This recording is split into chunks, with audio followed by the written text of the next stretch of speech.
Hello students, आज हम लोग क्या करेंगे, डिफरेंशिएशन का कुछ जो कल मैं बताया था और उसके आगे से थोड़ा स्टार्ट करेंगे और फिर हम लोग देखेंगे कि डिफरेंशिएशन में आगे की तरफ बढ़ते हैं। ठीक है।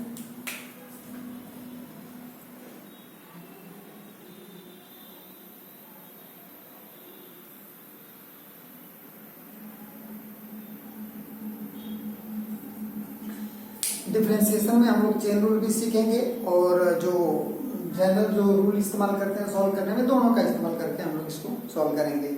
जैसे कि मान लीजिए हमने कल आपको बताया था कि कुछ इसमें फॉर्मूले होते हैं जिसको फॉलो करके डिफरेंशिएशन को आसानी से सॉल्व किया जाता है। जैसे कि आपको यहाँ पे मैं कल बताया था, बट मुझे लगता है कि वो वीडियो आई थिंक कट गई थी, बट फिर से आप एक बार लोग देख लीजिए। जैसे मान लीजिए कि कोई फंक्शन है y is equal to u plus minus b, something ऐसा कुछ फंक्शन दिया हुआ है। ठीक है, जिसमें दो फंक्शन है u और v। अगर इसको हम डिफरेंशिएट अगर करते हैं, ठीक है, तो ये हो जाएगा आपका dy बाई डी एक्स और यहाँ पे हो जाएगा आपका du upon D x plus minus dv upon D x. मतलब दोनों आपको अलग अलग तरीके से ऐसे आप लिखेंगे। ठीक है, मतलब दोनों अलग अलग कर लेंगे। इन केस मान लीजिए कि यही चीज है, ठीक है ना, क्योंकि ये अलग फंक्शन है, ये अलग फंक्शन है, दोनों को इस तरीके से कर देते हैं। बट इन केस अगर ऐसा दिया हुआ है u v, ऐसा मल्टीप्लिकेशन के फॉर्म में अगर फंक्शंस दिए हुए हैं तो आपको क्या करना होगा, यहाँ पे मल्टीप्लिकेशन का रूल अप्लाई करेंगे। तो यहाँ पे हो जाएगा dy by d x is equal to u d by v plus v d by d x, ये हो जाएगा u। ये फॉर्मूला अप्लाई करेंगे तब जब आपका ये फॉर्मेट इसमें दिया हो, मल्टीप्लिकेशन के फॉर्म में दिया हो। मल्टीप्लिकेशन के फॉर्म में जब भी देगा आपको फंक्शन, तो इसका डिफरेंशिएशन करते वक्त आपको ये फॉर्मूला इस्तेमाल करना होगा। और प्लस एडिशन के फॉर्म में या सब्ट्रैक्शन के फॉर्म में दिया होगा, एडिशन या सब्ट्रैक्शन के फॉर्म में दिया रहेगा, तो आपको ये फॉर्मूले का इस्तेमाल मतलब सेपरेट आप आराम से कर सकते हैं। लेकिन जब भी मल्टीप्लिकेशन के फॉर्म में दिया रहेगा तो इस फॉर्मूले का इस्तेमाल करना होगा। ऐसे ही अगर रेशियो के फॉर्म में दिया हुआ है, जैसे मान लीजिए कि रेशियो में दिया हुआ है, तो आपको एकदम आसानी से कर लेंगे। जैसे y is equal to u by v, अगर ऐसे दिया हुआ है तो इस फॉर्मूले का इस्तेमाल आप कैसे करेंगे, तो हो जाएगा आपका dy by d x is equal to v du dx minus u dv dx upon v square. ये कल मैंने फॉर्मूला आपको बता दिया था यहाँ तक। अब मैं आज मैं आपको चेन रूल का भी इस्तेमाल करना बताऊंगा, तो डिफरेंशिएशन आपको बहुत इजी हो जाएगा। एकदम आराम से आपको देखना है और कुछ क्वेश्चन की प्रैक्टिस करना है। जब आपको लगे कि आपका कमांड इन क्वेश्चंस पे है, तो हम लोग डिफिकल्टी लेवल धीरे धीरे बढ़ाएंगे, क्योंकि आपको पता है कि ये डिफरेंशिएशन और इंटीग्रेशन का जो पोर्शन है काफी बड़ा है। तो हम इसमें स्टेप बाय स्टेप तो करेंगे, लेकिन सारे क्वेश्चंस हम जैसे आपको कुछ क्वेश्चंस की टेक्निक बनाए तो आपको उसकी प्रैक्टिस करनी होगी। अदरवाइज आपको अच्छे से नहीं, आपको इस पे मतलब अच्छे से कमांड नहीं कर पाएंगे, फिर एग्जाम में आपका परफॉर्मेंस अच्छा नहीं होगा। तो ये कुछ फॉर्मूले हो गए जनरल फॉर्मूला। फिर आगे भी हम कई सारी चीजें देखेंगे, और जो चीज आपको लर्न करनी है वो आपको लर्न ही करनी है। उसमें कोई शॉर्टकट नहीं, कोई कुछ नहीं। मतलब शॉर्टकट अगर बताया जा रहा है तो इसका मतलब ये नहीं कि शॉर्टकट से आप कुछ होने लगेगा। आप अपना दिमाग लगाइए, और मैं तो बोल रहा हूँ कि आप खुद इतनी प्रैक्टिस कीजिए कि आपका माइंड खुद शॉर्टकट क्रिएट करे। ठीक है, चलिए, तो ये कुछ फॉर्मूले हो गए। अब मैं थोड़ा सा इसी के बेसिस पे कुछ क्वेश्चन को सॉल्व करते हैं और फिर देखते हैं कि इस क्वेश्चन को कैसे सॉल्व किया जाए। ठीक है, जैसे मान लीजिए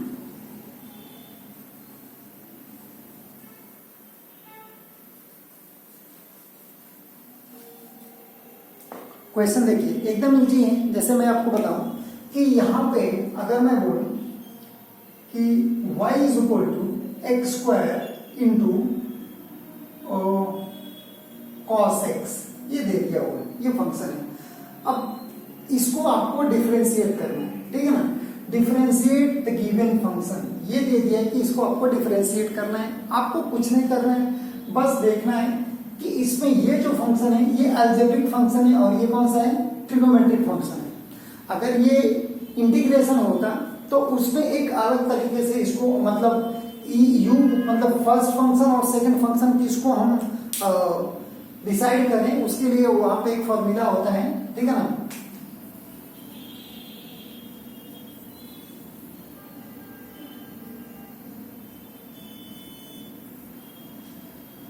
ये logarithmic, inverse function, algebraic, trigonometric और एक्सपोनेंशियल फंक्शन इस तरीके से होता है, लेकिन जब इंटीग्रेशन किया जाएगा तब देखा जाएगा, लेकिन यहाँ पे अभी इसका कुछ मतलब नहीं है। यहाँ पे मल्टीप्लिकेशन के फॉर्म में फंक्शन दिया हुआ है तो इसका इस्तेमाल नहीं करेंगे, इसका इस्तेमाल मल्टीप्लिकेशन में तब करेंगे जब आपको इंटीग्रेशन करना होगा, तब यहाँ पे अभी रहने देते हैं, यहाँ पे इसकी जरूरत नहीं है। तो हमने आपको बताया था कि जब भी फंक्शन इस फॉर्म में दिया होगा u is equal to uv, तो इसी फॉर्मूले का इस्तेमाल यहाँ पे हम लोग करेंगे। जैसे आप देख सकते हैं इसका इस्तेमाल कैसे करेंगे, एकदम इजी है, आपको थोड़ा सा ध्यान देना होगा। जैसे देखिए ये हो जाएगा आपका dy बाई dx, ठीक है, is equal to first function, यहाँ पे आपने डिसाइड यहाँ पे आप कर लेंगे कि u is equal to x square and v is equal to आपका हो जाएगा cos x, ठीक है। तो अब हम फॉर्मूले का इस्तेमाल करेंगे, जो क्या हो जाएगा आपका u d बाई dx, जो हो जाएगा v प्लस मल्टीप्लिकेशन में आपको प्लस का इस्तेमाल करना है। अभी मैं इसी क्वेश्चन का रेशियो फॉर्म भी बता दूंगा, वो आपको देखना है v du dx, ठीक है। ये अब वैल्यू आप पुट करेंगे तो आप देखेंगे u क्या है आपका x square d by dx और v क्या आपका cos x plus cos x d by dx x square, ये है आपका। अब आप देखिए मैंने आपको कल बताया था अगर differentiation d by dx x raise to n का करना होगा तो पावर को हम आगे लेते हैं और उसके पावर में से 1 माइनस करते हैं। ये डिफरेंशिएशन का बेसिक रूल होता है। बेसिक रूल आपको पता नहीं है तो आपको करने में प्रॉब्लम होगी, ये आपको ध्यान देना है, ठीक है। मेन फोकस आपको यहाँ पे होना चाहिए। थोड़ा सा एक स्टेप आगे बढ़िए, यहाँ पे बढ़ते हैं। देखिए ये एक्स स्क्वायर है, cos x का जो डिफरेंशिएशन होता है वो होता है माइनस साइन x, ठीक है, प्लस cos x, और यहाँ पे x स्क्वायर का डिफरेंशिएशन इस रूल के हिसाब से करेंगे तो आपका हो जाएगा 2x, ओके। एंड नाउ अब देखिए ये आपका डिफरेंशिएशन हो गया, लेकिन इसको आप सिस्टमेटिक वे में कैसे लिखेंगे, minus x square sine x plus 2x और cos x, ये आपका हो गया सॉल्यूशन, ठीक है ना, dy बाई dx। इस तरीके से फॉर्मूला का इस्तेमाल करके आसानी से आप सारे क्वेश्चंस को देख कर सकते हैं। तो जब भी फंक्शन आपको इस फॉर्म में दिया रहेगा तो आपको ये फॉर्मूले का इस्तेमाल करके आपको सॉल्व करना होगा, ठीक है। लेकिन अगर मान लीजिए ये क्वेश्चंस अगर रेशियो के फॉर्म में दिया हो सेम क्वेश्चन, तब आप क्या करेंगे, उसमें आपको थोड़ा सा मैं समझाता हूं।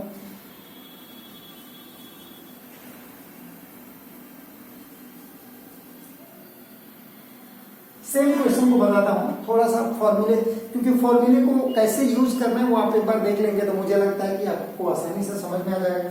जैसे यहां पे आपको लिखा होगा x square upon cos x, ये मान लीजिए। तो अगर मैं बोलूं कि इसमें जो फंक्शन होगा तो ये u और ये v हो गया, ठीक है। मैंने आपको बोला था अगर फॉर्मूले इस फॉर्म में दिया होगा u अपॉन v के, ठीक है, तो फॉर्मूला आप क्या लिखेंगे, v d by d x u minus u d by d x v और अपॉन ये फॉर्मूले का इस्तेमाल आप तब करेंगे जब आपका जो फंक्शन है वो कैसे दिया होगा, ऐसे रेशियो में, फ्रैक्शन के फॉर्म में, इस तरीके से, मतलब डिवीजन क्वेश्चन जो भी बोलना है आपको इस तरीके से बोल सकते हैं, ठीक है। अब यहाँ पे थोड़ा सा आ जाइए, इस क्वेश्चन को सॉल्व करने की बात करते हैं तो u इज इक्वल टू आपको दिख रहा है कि u इज इक्वल टू क्या है x square, v is equal to क्या है cos x। ठीक है, आगे बढ़ जाते हैं। डिफरेंशिएट द बोथ साइड, इस इक्वेशन की पहले बात करते हैं तो dy by d x is equal to क्या हो जाएगा, आप यहाँ पे देख सकते हो v क्या है आपका cos x D by d x, x square है माइनस u है आपका x square D by d x cos x और अपॉन है आपका cos x cos square x, ऐसे हो जाएगा आपका। ठीक है, अब पहले तो आप फॉर्मूले का इस्तेमाल सही से करेंगे। ठीक है, फॉर्मूले का इस्तेमाल जितना ठीक से करेंगे, अगर मान लीजिए कि आपने फॉर्मूला लिखने में ही मिस्टेक कर दिया तो आपका हो गया, आप वैसी भी गलतियां कर लेंगे, क्योंकि मार्किंग जो सिस्टम है ना वो आपको स्टेप मार्किंग होती है। ऐसा मत सोचिए कि बस आंसर लिख देंगे, अलग अलग चीजें बताई जाती है, लेकिन पढ़ाई के साथ ऑनेस्ट रहिए। ठीक है, कोशिश कीजिए बेस्ट अपना करने का। तो ये आपने ऐसे फॉर्मेटिंग कर दी, अब यहाँ से आप सॉल्व करना शुरू करते हैं तो आप थोड़ा सा आगे बढ़ते हैं तो देखेंगे आप, ये हो जाएगा आपका cos x, ये हो गया आपका 2x माइनस एक्स स्क्वायर। ठीक है, अब ये cos x का डिफरेंशिएशन हो जाएगा माइनस साइन x। ठीक है, ये हो गया, ध्यान देते रहिए आप। यहां आएंगे तो आपका क्या है cos स्क्वायर x। ठीक है, अपॉन में जो है, थोड़ा आगे हम बढ़ते हैं तो ये हो जाएगा 2x cos x, ये हो जाएगा माइनस और माइनस प्लस हो जाएगा और प्लस होके क्या हो जाएगा एक्स स्क्वायर साइन एक्स और अपॉन है आपका cos स्क्वायर एक्स। ये आपका हो गया, आपका ये नया सॉल्यूशन, इसको आप बोल सकते हैं। अगर आप डिवाइड करके अवेलेबल लिख सकते हैं तो आप कोशिश कर सकते हैं, मैं आपको बहुत ऐसा नहीं बोलूंगा, लेकिन आप इसको सिंप्लीफाई करने की कोशिश अगर करना चाहते हैं तो कर लीजिए। जैसे अगर मैं बोलूं कि इससे आप इसको डिवाइड करते हैं तो आपको क्या हो जाएगा 2x अपॉन cos x। ठीक है, और इसके साथ अगर करते हैं तो ये हो जाएगा एक्स स्क्वायर अपॉन, देखिए इसमें दो चीज होगा, सेक और tan हो जाएगा। जैसे मैं आपको पहले लिख के दिखाता हूं, ये cos x into sine x upon cos x, ऐसा होगा। तो आप इसको क्या मतलब चेंज क्या कर सकते हैं, तो थोड़ा इसको भी कर देता हूं और इसको भी कर देता हूं। जैसा आप देखिए 2x sec x, ये हुआ। अब यहाँ पे आ जाइए, यहाँ पे अगर मैं बोलूं कि एक्स स्क्वायर, अब ये ऊपर जाके क्या हो जाएगा, अब ये ऊपर जाके हो जाएगा sec x और इंटू tan x। ठीक है, तो ये आपका सॉल्यूशन हो जाएगा। तो आप सिंप्लीफाई भी कर सकते हैं। ठीक है, आराम से सिंप्लीफाई करके इस क्वेश्चन को आराम से आप सॉल्व कर सकते हैं, एकदम इजी है, आपको स्टेप्स फॉलो करना है। अभी ये तो चलिए ठीक है, हम अभी थोड़ा थोड़ा डिफिकल्टी लेवल हम लोग बढ़ाएंगे और स्टेप बाय स्टेप देखेंगे। इसके बाद मैं आपको बताऊंगा कि how to use chain rule, chain rule का इस्तेमाल करके कैसे हम सॉल्व करते हैं उसको भी देखेंगे। तो ये आपने देखा सेम क्वेश्चन को ये रेशियो के फॉर्म में दिया जाएगा तो भी, या मल्टीप्लिकेशन के फॉर्म में दिया जाएगा तो भी, तो कौन से फॉर्मूले का इस्तेमाल करना है। आप जब दो चार क्वेश्चन एक पर्टिकुलर फॉर्मूले का क्वेश्चन की प्रैक्टिस के लिए दो चार क्वेश्चन जब करेंगे ना तो ये फॉर्मूला माइंड में सेट हो जाता है, क्योंकि हमको लगता है इतना कौन लर्न करेगा, तो लर्न करने की बात है ही नहीं। एक्चुअली क्या है कि हमको प्रैक्टिस करनी है, प्रैक्टिस से लर्न होता है। बैठ के लर्न करोगे ना 2 मिनट में भूल जाएगा, प्रैक्टिस कितना करते हो इंपॉर्टेंट ये होता है। ठीक है, आगे बढ़ते हैं चेन रूल की तरफ, उसको देखिए, समझाता हूँ आपको कि किस तरीके से इसके साथ डील करेंगे। तो क्वेश्चन बहुत ठीक है, आप इसको समझ सकते हैं। चेन रूल का इस्तेमाल से पहले मतलब समझो कि चेन रूल मतलब कैसे, मैं क्या बोलना चाहता हूँ चेन रूल के लिए वो समझो। ठीक है, देखिए क्या होता है, जैसे मान लीजिए यहाँ पे y इज इक्वल टू, यहाँ पे अगर मैं बोलूं रूट एक्स प्लस 2 है। ठीक है ना, ये आपको दिया हुआ है। अब इसको सॉल्व करने के दो मेथड में बताऊंगा, एक जो डायरेक्ट मेथड इस्तेमाल करेंगे हम, और दूसरा चेन रूल का इस्तेमाल करेंगे। कैसे चेन रूल होता है पहले उसको समझ लेते हैं। चेन रूल का सेंस पहले ऐसे समझिए, जैसे उसमें एक फॉर्मेट होगा, वो आपको मैं बताता हूं। देखिए dy by dx, sorry dy by dx जो फाइंड करना है आपको, ठीक है, आपको ये फाइंड करना है। और किस तरीके से, ये देखिए dt बाई dx, ठीक है, ये हो जाएगा।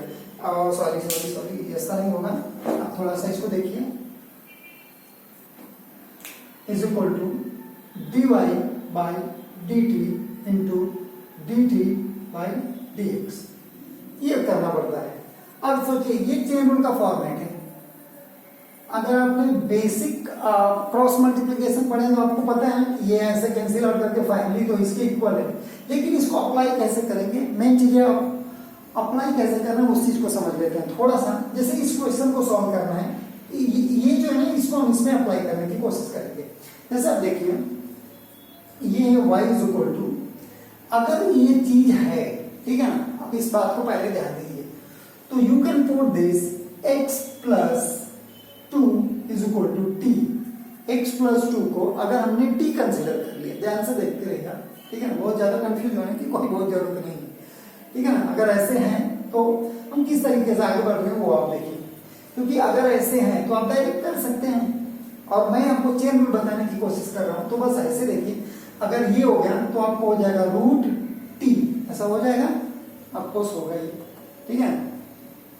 अगर ऐसा होगा तो अब थोड़ा सा आप देखिए कि किस तरीके से इसको हम आगे करते हैं। जैसे अब देखिए ये हो जाएगा dy बाई dt, हो गया।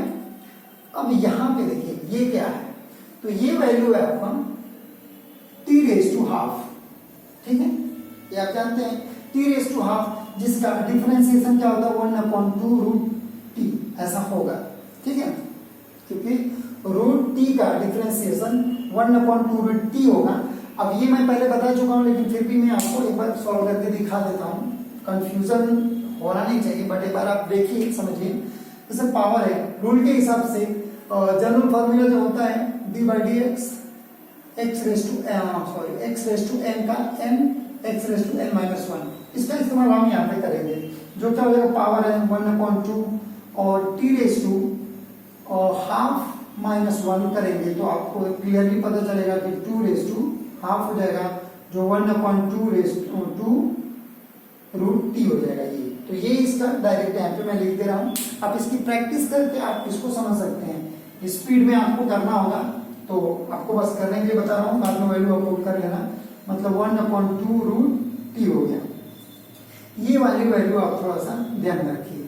मेन चीज एक और है, क्योंकि अभी आपने फाइंड किया है ये, आपको फाइंड करना है ये भी, ठीक है। चलिए समझाता हूं। जैसे देखिए यहां पे ये जो क्वेश्चंस हैं कि ये देखिए x प्लस 2 और ये क्या है, x प्लस 2 है t, ये है।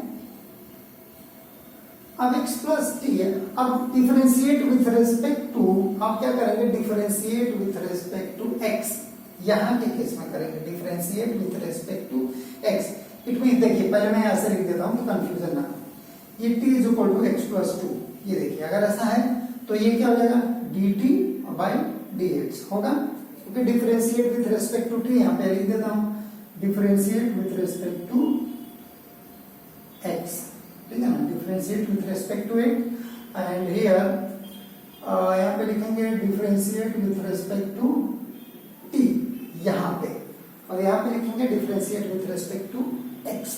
अब थोड़ा सा आप यहां पे आगे बढ़ते हैं, थोड़ा देखिए ये हो जाएगा, अब फाइनली ये क्या हो जाएगा 1, क्योंकि x का डिफरेंशिएशन 1 और 2, मैंने कल बोला था कि कोई भी कांस्टेंट होगा उसका डिफरेंशिएशन 0 होता है, ठीक है। तो यहाँ पे थोड़ा सा आगे बढ़ जाइए, यहाँ पे देखिए ये वैसे होगी। अब यहाँ से आप इसमें आइए, ठीक है ना, यहाँ पे put this value in the give above equation, ये जो इक्वेशन में ये जो वैल्यू है इसकी और इसकी पुट करिए। जैसे यहाँ पे देखिए dy by dx is equal to क्या है, dy बाई dt, जो वैल्यू आपको पता है 1/2 रूट t है, t की वैल्यू आप पुट कर सकते हैं तो आपको दिखेगा t इज इक्वल टू क्या, x प्लस 2, तो आपका जो हो जाएगा ये हो जाएगा x+2। ठीक है, आगे बढ़ते हैं। अब यहाँ पे है इंटू क्या है dt/dx, और dt/dx आपको मिल गया है 1 पुट कीजिए, मतलब आपको सीधे सीधे आंसर मिल गया dy/dx is equal to 1/2 root x+2। ये आराम से हो जाएगा। ये देख रहे हैं ये क्वेश्चन। अब ये तो चेन रूल का इस्तेमाल किए हैं, ये जो है इसको ही हम बोलते हैं चेन रूल। ये दो है, ये चेन रूल होता है। अब इसको डायरेक्ट मेथड से भी किया जा सकता है। जैसे यहाँ पे देखिए ये है y is equal to root x+2, ऐसा है। ठीक है, अब इसको करने के लिए ये देखिए डायरेक्ट मेथड का इस्तेमाल करते हैं, तो आप ऐसे लिखेंगे dy/dx is equal to x+2 है और पावर हाफ हो जाएगा। रूल के हिसाब से जब आप इसमें आगे बढ़ते हैं तो आपको पता चलेगा कि पावर जो होता है उसको हम आगे ले लेंगे और इसके साथ डील करेंगे, तो x+2 और 1/2 -1, तो इस तरीके से 1/2 x+2 raise to -half. Power को प्लस करने के लिए हम इस पावर को नीचे लेके जाते हैं, जो x+2 हाफ हो जाएगा। और यहाँ पे इसको जब हम करते हैं डिफरेंशिएशन, यहाँ पे क्या लिखते हैं dy/dx x+2, ये भी लिखते हैं। तो जब dy/dx करेंगे तो ये हो जाएगा तुम्हारा 1, क्योंकि इसका हो जाएगा 0, तो यहाँ पे हम लिखेंगे 1। अब थोड़ा सा आगे आएंगे तो लिखेंगे 2 रूट हाफ पावर का मतलब होता है रूट x+2 और इंटू 1 है, तो क्या फर्क पड़ेगा, it means dy/dx is equal to, ये हो गया आपका solution. And look here, both answer answer. तो आप कोई भी मेथड का इस्तेमाल कर सकते हैं। अगर डिमांड है कि यानी आप चेन रूल का इस्तेमाल करके ही प्रॉब्लम को सॉल्व करिए, तो कोई प्रॉब्लम नहीं, उसका इस्तेमाल आप कर सकते हो। कुछ बहुत घबराने की कोई जरूरत नहीं, एकदम आराम से आप कर सकते हो। डिफरेंशिएशन एकदम इजी है, थोड़ा सा आपको ध्यान देके इसको करना होगा। थोड़ा सा मैं आगे बढ़ता हूँ, कोई क्वेश्चंस का एग्जांपल समझाता हूँ। इस क्वेश्चंस को करने के लिए बहुत सारे क्वेश्चंस होते हैं, उसको करने के लिए थोड़ा सा मैं आपको समझाता हूँ कि किस तरीके से क्वेश्चन करते हैं। जब आप पढ़ाई करो तो एक बात का ध्यान दिया करो, बोर्ड मायने नहीं रखता है कि हम स्टेट बोर्ड में है, सीबीएसई बोर्ड में है। अभी कुछ पहले मेरे पास एक बच्ची थी इंटरनेशनल बोर्ड की, तो अभी उसका क्लास चल रहा था। तो कुछ क्वेश्चंस ऐसे होते हैं कि आप बहुत कौन से बोर्ड में हो ये मैटर नहीं करता है। आपको अगर बेसिक इंफॉर्मेशन नहीं पता है तो आपको बहुत सारी प्रॉब्लम्स हो जाएगी। तो ऐसा होना नहीं चाहिए मेरे हिसाब से। तो हम लोग कुछ क्वेश्चंस की प्रैक्टिस करते हैं। जैसे मैं कुछ क्वेश्चन देता हूं,